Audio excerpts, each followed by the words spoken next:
O som dele está presente na maioria dos discos que você conhece e respeita dos anos 60 e 70. São 3 músicos de qualidade e talento inquestionáveis que ajudaram a dar forma à música brasileira. E depois de contribuir tanto com outros artistas, resolveram voar com suas próprias asas. Batizados de Azimuth, que quer dizer direção em árabe, e também uma medição de navegação que calcula o norte geográfico, eles seguiram então seu próprio caminho. Esse caminho praticamente definiu uma nova fase da música brasileira no mundo, criando uma fusão de funk, jazz e um samba que só eles sabem fazer. Os seus temas influenciam até hoje diversas gerações de músicos e DJs que se alimentam de seus irresistíveis grooves para dar aquele sabor funk brasileiro aos seus sons. O Segue o Som de hoje apresenta com muita honra uma das lendas da música instrumental, o trio Azimuth.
Azimuth, uma das grandes instituições da música brasileira, né? Mais de 4 décadas de presença no cenário mundial, né? E eu acho que o Azimuth hoje ele é mais do que um grupo, ele é quase um tratado de sonoridade brasileira, né? Até que ponto isso foi uma busca proposital ou foi uma coisa natural enfim, da própria elevação de som, da estética que vocês foram desenvolvendo?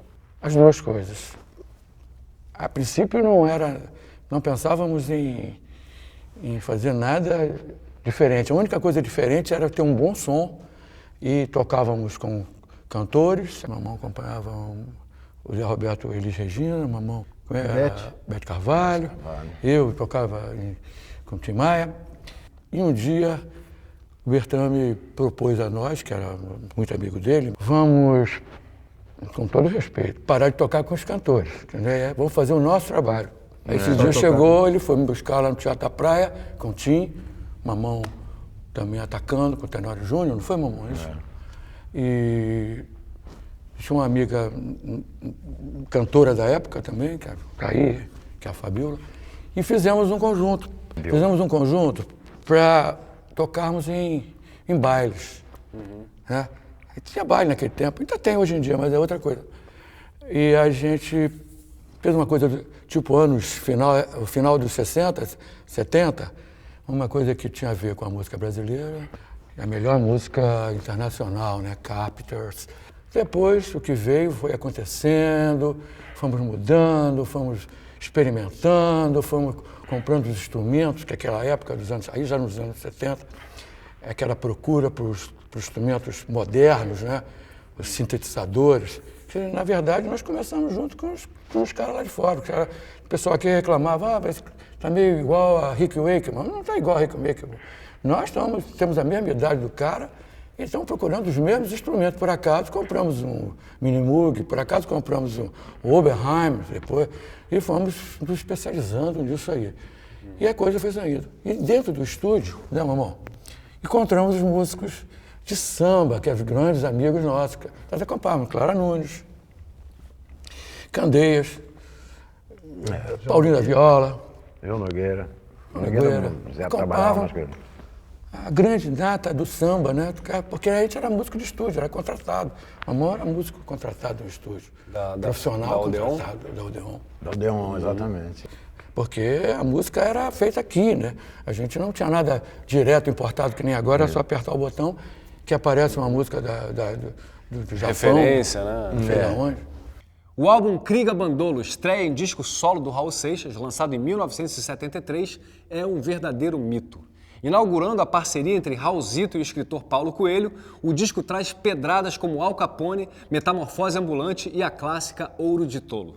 Na época do lançamento do disco, que tem o sugestivo título que significa Cuidado, aí vem o inimigo, Raul e Paulo Coelho começaram a divulgar a sociedade alternativa.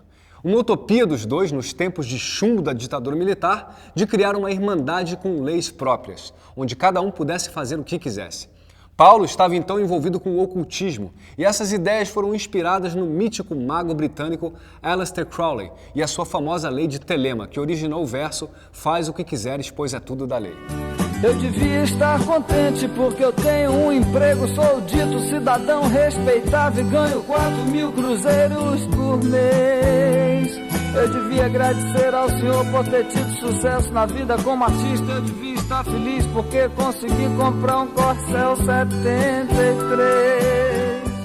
Eles gravaram discos célebres da música brasileira. O Kriga Bandolo, por exemplo, do Raul Seixas, tem o nome de Bertrand e Alex, Mamão nos créditos. Como é que foi ver o surgimento de um ícone da música brasileira e vocês participarem desse disco que foi tão fundamental, não só para a carreira dele, até para o entendimento de rock brasileiro, né? Eu conheci no estúdio o Raul, mas eu não conhecia ele como Raul, não. Eu conhecia ele como Raulzito. Ele era o produtor. A gente produzia vários cantores. Não foi um, não foram dois, foram... Ele era produtor, né? Dezenas de cantores. Como o Hildon também, né? O Hildon também era produtor também, depois se lançou com... Exato. Então ele era produtor, eu conheci. Aí que foi mudando o nome dele, de Raulzito, o primeiro disco, na verdade, que nós fizemos com ele, eu não sei, mas se fez antes. O primeiro que eu fiz, o nome era Raulzito, não era Raul Seixas. Raul Seixas já é a parte mais... Raulzito e seus Pantera. A gente era os Pantera. A primeira banda dele. Os Panteras, eu acho que era com a gente.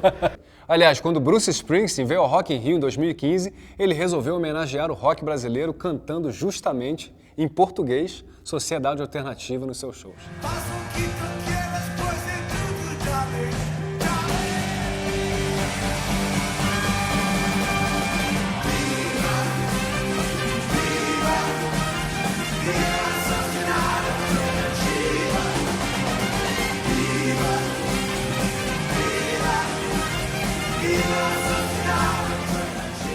A gente tá falando que era o Canecão que a gente tocava. Eu tocava numa banda, Alex tocava em outros. Ali que a gente teve contato. Fomos nos, vamos dizer assim, nos apaixonando. Ih, aquele cara toca um baixo legal. Pô, aquele cara também da mesma forma comigo. Pô, batera, vamos bater um papo, vamos. Que ali perto do Solar da Fossa atualmente era o Rio Sul, em frente era o Solar. Onde todo mundo morava lá, ficava para ficar perto do Canecão. E tocava no Canecão. Saía de dali. Era uma música dançante. Não era casa de shows. Música de dança. Era uma choperia. E dali que saiu o nosso contato de dizer, vamos lá para casa do Zé, do Bertame, vamos embora. Então a gente começou a ir para lá sempre, né? Às quartas-feiras, quando dava, quinta-feira, vamos embora, cansado, de sábado, não, vamos tocar, vamos. Então isso, né, foi um começo muito legal. A gente começou a levar as nossas músicas. A coisa foi mudando, né? E essa época do Canecão era que ano? Canecão? Era 67. 67. Então foi 67.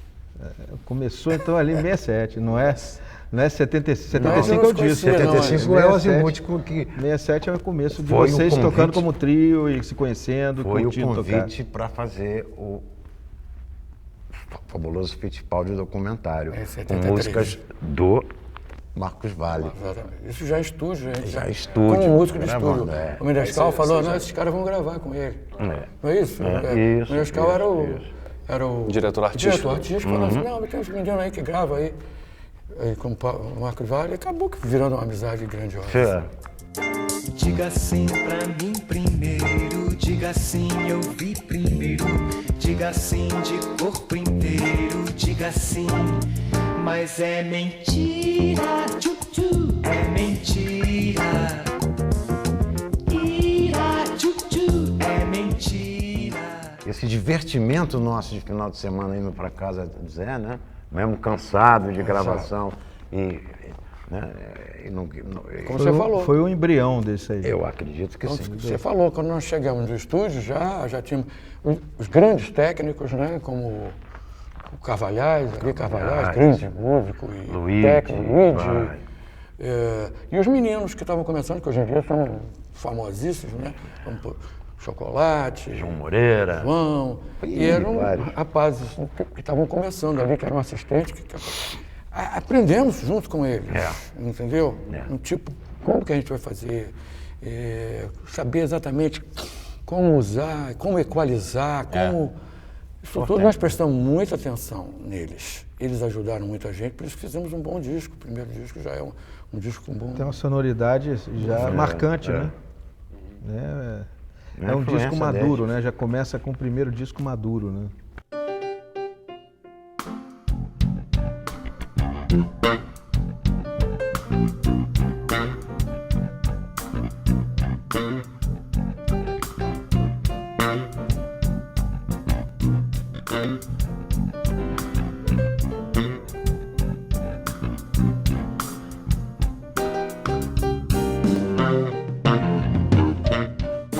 E aí depois esse processo ele se alargou ainda mais com a relação de vocês com a Milestone, né? Que foram 10 anos, né? De relação. Impressiona a produtividade do Azimuth nessa época de gravar um disco por ano com tanta coisa diferente, tanta coisa boa. Exatamente. E justamente criando, claro que na época você não tem a distância do tempo para ver o que você está fazendo, mas vocês criaram, eu insisto nisso, criaram, é muito fácil falar até clássicos, não é clássicos, mas além de serem clássicos, são tratados de rítmica brasileira.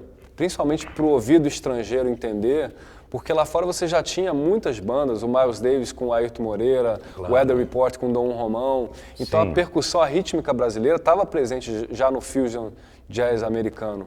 Mas um fusion jazz, né, um jazz funk brasileiro, ele preencheu uma lacuna, até para as pessoas entenderem com mais, Perfeito. Eu falando do com mais aspecto intensidade essa musicalidade brasileira. como observador, né? Porque eu não, o que eles conseguiram, os três, o Zé, o Alex e o Mamão, eles tinham um poder de síntese muito grande.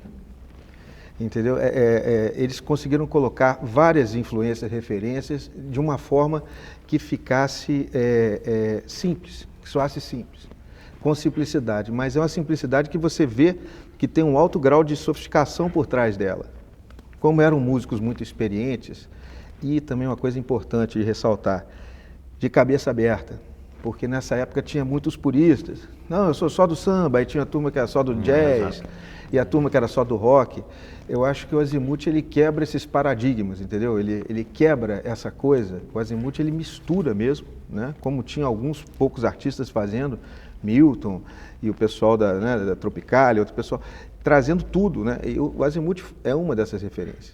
E eu acho que a questão do som ter chegado tão longe, e é exatamente por isso. Músicos assim, brilhantes, né? Não por estar aqui na presença deles, que eram músicos requisitados pra caramba, entendeu? Então o próprio mercado, ele absorvia os melhores músicos. A discografia fala por si, né? Quem gravava eram os melhores, né? Mas músicos de cabeça aberta, gostavam de tudo, né? Eu vejo no convívio deles de música clássica, de música folk, música é música, né? Então não tinha as barreiras. E mais, conseguiram colocar esses elementos todos e sintetizar isso dentro de um som comercial. E um som, porque um som simples, né? Porque se fosse um som com muita elucubração, aquelas coisas que tinham também, muito não teria o alcance demais, né? que teve. Até progressivo, tinha muitas coisas progressivas, mas ao mesmo tempo melodias, de repente, melodias simples, assobiáveis, né? Cantáveis, né? Eles conseguiam coisa isso que o Tom Jobim falava, com né? uma limpeza, né? A melodia tem que ser assobiável, né?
No próximo bloco você vai saber quem são os maiores fãs do Azimuth. Não sai daí.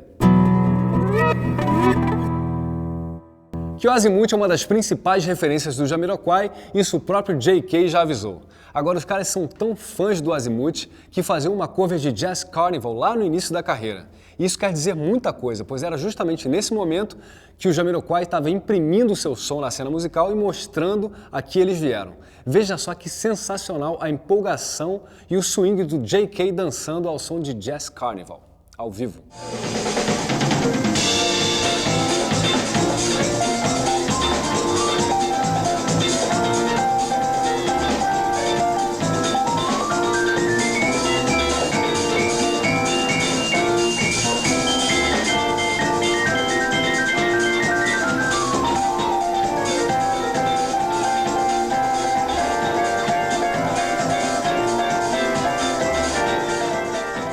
Vem cá, como é que foi a história de Jazz Carnival? Você mamão que sabe. Nós sabemos. O Jazz Carnival foi a última faixa do disco. Onde a gente começou, o que a gente vai fazer agora? O disco Light as a Feather, né? É, Com o Toninho Barbosa. com o Toninho Barbosa. técnico. O técnico engenheiro de som. O que nós vamos gravar agora? Praça 11. Eu digo, vamos fazer uma música, vamos fazer um sarro, a gente chamava na época, né? Era o sarro. Vamos tocar uma coisa alegre, bem pra frente, vamos embora. Aí cada um deu um pedaço a criação de um pedaço da música. Aí começamos a fazer, porque para preencher o caso, vamos fazer a última música do... A última faixa tinha menos, né? Isso, Não tem essa qualidade, história? aí falava assim, qualidade. Tá mais próximo ali do...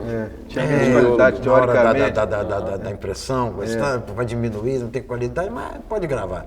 Então essa faixa durou mais de 10 minutos. Pois é, como é que podia ser a última faixa? E deu um maior pé, estourou, virou um sucessaço. Na verdade, Porque uma coisa que tinha a ver com a discoteca na época, né? Na época, a discoteca era grande coisa. Tinha até muita coisa boa feita por grandes músicos no mundo inteiro. Ela né? era despretensiosa, a Aí faixa. nós fizemos uma brincadeira assim, tipo uma batida doida que o Mamão fez, eu fazendo uma coisa meio discoteca, uma brincadeira. Aí no meio do negócio lá, a gente botou um surdo doido, né? Foi. Aí virou uma mistura e falamos assim, carnaval não, isso aí é enlouquecedor. carnaval.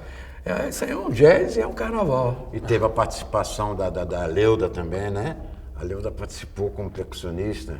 Foi bem. E o Zé, até o Zé, ele me prestou um teclado dele, que eu até acabei quebrando o teclado todo, coitado.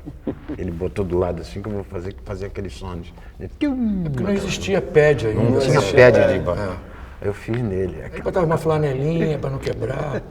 Mesmo assim, Falou, não, pode quebrar sim. E tudo ao vivo, né? Nesse clima ao vivo. É uma jam, E né? deu Tipo, um resultado. tá a gente aquele não sabe. teclado ao vivo. Não adianta, porque quantas e quantas vezes nos pediram para fazer uma música parecida, e eu sempre disse, olha, não adianta, isso é aquele momento, foi ali, aconteceu ali, meu modo de pensar, não tem jeito. Agora, o que o Azimuth tem a ver com a trilha do filme Madagascar? Pois é, will.i.am, do Black Eyed Peas, também pirou com essa mesma música, Jazz Carnival, e a usou como base para o tema Big and Chunky, que ele gravou para a trilha do filme. Yeah, my name is Modem. Yeah, you say it double. Say my name, girl. Say it again. I'm nice and smooth, so nice and sassy.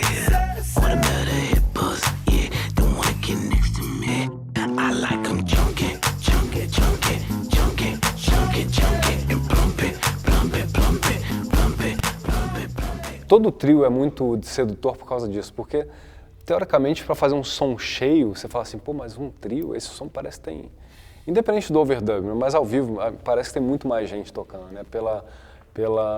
Pelas divisões que o Mamão faz, pela maneira como o Alex preenche, né? Você agora, você tá sempre com uma mão no synth e outra no Rhodes ou sei lá, no Wurlitzer. Então isso cria uma massa sonora, né? a gente gravou um disco agora recentemente, o Fênix. E a gente conseguiu manter essa respiração, exatamente esse clima do ao vivo, né, no estúdio. Conseguimos passar.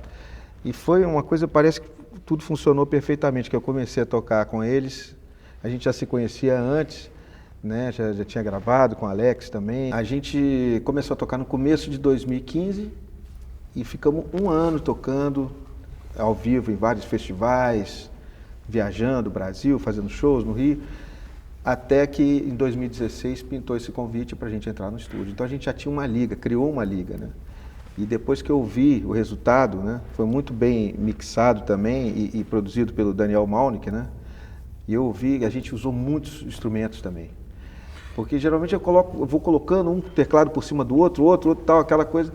Coloquei muitos. Eu falei, Daniel, aí você se vira e edita da forma que você quiser, usa ali, tinha bastante opção. Quando eu vi, eu fiquei assustado, porque estava tudo lá e tudo muito equilibrado em termos de frequência, ele trabalha muito com efeito, colocou tudo, as coisas ficaram no espaço certo. Mas a nossa tocada, a nossa levada, nós nos encontramos também, né? Para compor, nós nos encontramos para ensaiar, para elaborar ideias, fazer esse laboratório que eles faziam lá em 1967. Para mim foi uma felicidade incrível, porque são meus ídolos, né? Quando a gente foi ao vivo, sempre fizemos de uma maneira que a gente sempre pensava isso, nós temos Cheia, que né? mostrar aquilo, não adianta, o pessoal faz uma dobra, É chega ao interessante, vivo, é verdade. tem que levar 10 mil músicos, quer dizer, não, aí fica difícil. O overdub, na verdade, é um recurso, no nosso caso, né, de somar. Quer dizer, o Azimuth, ele tem essa concepção do jazz, né, muito mais como filosófica do que como gênero, né? Não é o gênero de jazz, mas a liberdade, né? E a criação. E eu acho que nós somos os três de cabeça aberta e gostamos, né? Gostamos de fazer isso, fazemos com paixão. Termina o show, esse camarada aqui está suado e com uma alegria assim, né? Essa acho que é uma essência do Azimuth, sabe?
A gente já volta em 2 minutos com mais Azimuth e eu aproveitei, tirei uma casquinha deles e levei o som com os caras, né? Não sai daí. O jazz funk foi uma corrente musical no caudaloso rio de música que é o jazz, que se tornou visível nos anos 70, devido a experimentos sonoros de alguns dos artistas proeminentes do gênero. A eletrificação de bandas de Miles Davis, Herbie Hancock com os Headhunters e Chick Corea, entre outros, acabou formando essa tendência chamada Fusion Jazz, que dialogava diretamente com o funk. Um grande destaque dessa época é o Weather Report, banda que levou o som instrumental a patamares de popularidade impressionantes, graças à energia dos temas, a verdadeira catarse sonora ao vivo e também a genialidade do maior baixista showman de todos os tempos, Jaco Pastorius.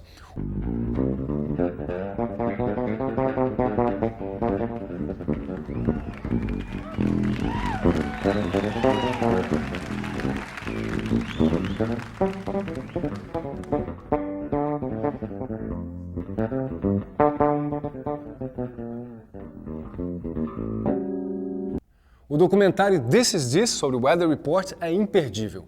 Ele conta a história desses gigantes do jazz que flertavam com todos os ritmos, incluindo os ritmos brasileiros. Não à toa, eles convidaram Dom Romão para fazer parte de uma das formações da banda, tocando percussão. Saca só.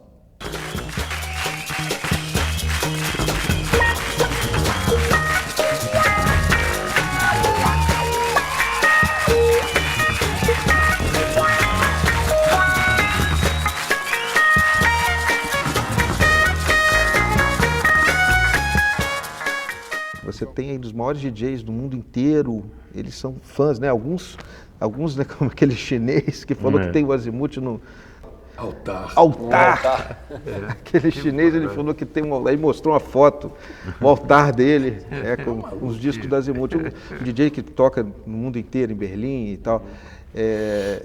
Esse som deles, essa essência, tá rolando no mundo inteiro, né? Através do DJs. Foi uma descoberta também Isso é uma grande sorte que a gente teve, né? A gente poder passar esse tipo de música para lá, porque muitos não conseguiram. Isso ajudou a gente muito. Ou recortar, você está num outro momento, a música de vocês para fazer outras músicas. Isso, exatamente. Que aí você guarda aquela preciosidade daquele momento, né?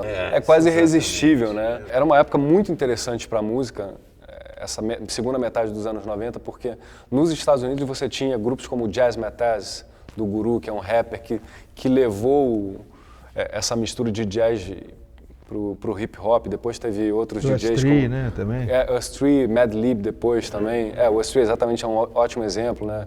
Um sample de Cantaloupe Island. E do outro lado do oceano, né, na Inglaterra, você tinha o acid jazz começando, né, com vários grupos, Incognito, Jamiroquai, Brand New Heavies, depois... Todos fãs do Exatamente. E todos eles têm uma coisa em comum, que são fãs, e você identifica, são fãs assim abertamente. O Jamiroquai, você vê os 2 primeiros discos, principalmente, o The Return of the Space Cowboy, tem várias músicas que parecem mesmo músicas do Azimuth. Porque como assim, tipo, os caras ingleses, os caras estão lá no Brasil, eles não se furtaram a pegar mesmo ideias e não copiar, mas o espírito tá lá, né? Certo. Isso é muito das músicas. Então tem uma reverência que foi muito bacana. Claro. E aí, esse acid jazz já era uma popularização, digamos assim, de um tipo de jazz com funk que era DJ friendly, né? Era tipo amigo das pistas. Então vocês já pegaram essa corrente musical e aí vocês foram mais uma vez redescobertos, né?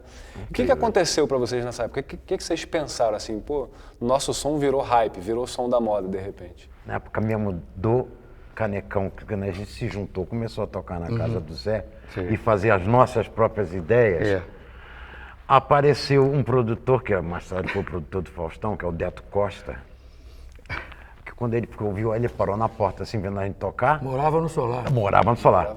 E a gente tocava lá. E todo mundo tocava lá. Pô, Fredera, Só Imaginar, todo mundo. Claro. Aí ele parou assim, tudo. Ele parou vendo a gente tocar, falou assim, peraí. Muito legal o som de vocês, mas vocês estão 20 anos na frente. Espantado. Então aquilo deu um repente na gente, assim, o que ele quis dizer com isso? Ele já tinha uma visão já lá na frente. Enquanto ele viu que o som da gente já ia, né, acontecer 20 anos na frente. Me lembro perfeitamente, a gente estava no estúdio quando o Zé fazia os mugs, as solinas e fazia os sons. O nego brincava assim, e olha aí, chegou o rapaz da barata na gaveta. É porque a orquestra estava toda no estúdio. E fazia aquele sonoridade, aquelas coisas, barata na gaveta. Era ainda não entendia aquilo. Não entendia o que era. E a gente já tinha... discriminava, né? Só conhecia o Teremin, né? Que era também um negócio... Teremin antigo. Teremin é fantástico. Mas, quer dizer, teve outros produtores que queriam que a gente continuasse só cantando. Nós batemos pé, não. Nós vamos seguir adiante. Essa passagem que a gente está falando de 90 para cá, foi a primeira vez que eu ouvi, que nós ouvimos, foi o Rony Size, que fez Misturada. Sim. E fez o mix da música da gente, quer dizer, aquele mix que vem pra cá, ou esse compasso aqui, entra aqui. E aí a gente fala, que é isso, né? Aquela surpresa, né? A primeira vez, né? Que é isso? O Bertrand me levou um susto tão grande, falou, meu Deus do céu, o que aconteceu com a minha música? Quer dizer, praticamente que bacana alguns começos, né? Alguns dos começos. Mas sempre abertos, né? Isso é interessante. Sim, vamos entender. Sempre aberto para as coisas. Lógico. Essa é a tônica do Azimuth. Eu acho que sim. Outro projeto interessante de Ivan Mamão Conte, baterista do Azimuth, foi o retorno do The Ipanemas, uma banda famosíssima formada pelos principais ritmistas brasileiros, incluindo o mestre Wilson das Neves. Através do selo Far Out Recordings, Ivan convidou o Wilson das Neves e eles reformularam o grupo, fazendo o disco The Return of the Ipanemas.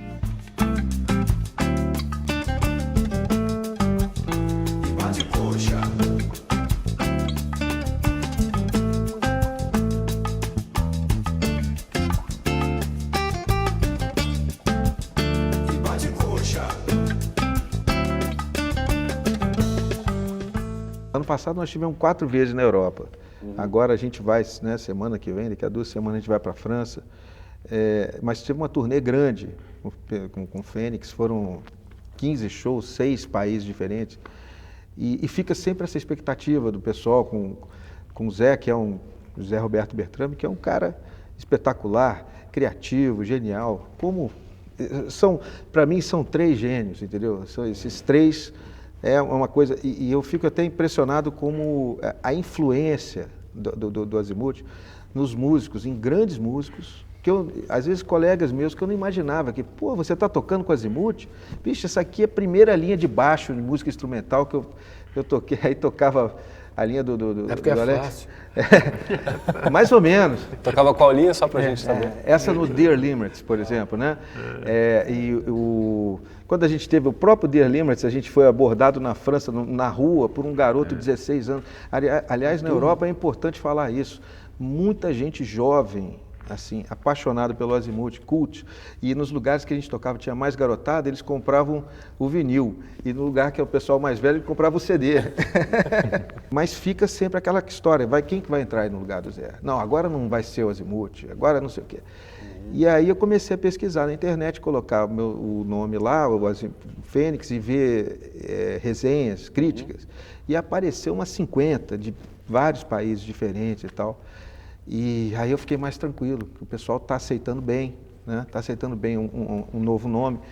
Tem sempre uma tônica dizendo que deu uma refrescada no som também, e mesmo não sendo exatamente igual o Zé, porque afinal de contas eu sou outra pessoa. Claro. Mas respeitando também esse, o que você falou, essa marca, né? Porque o Azimuth é uma grife. No Brasil é muito difícil você gravar o seu próprio grupo instrumental, então uma coisa utópica. São poucos grupos, né? Você sabe, da música brasileira que gravaram alguns discos.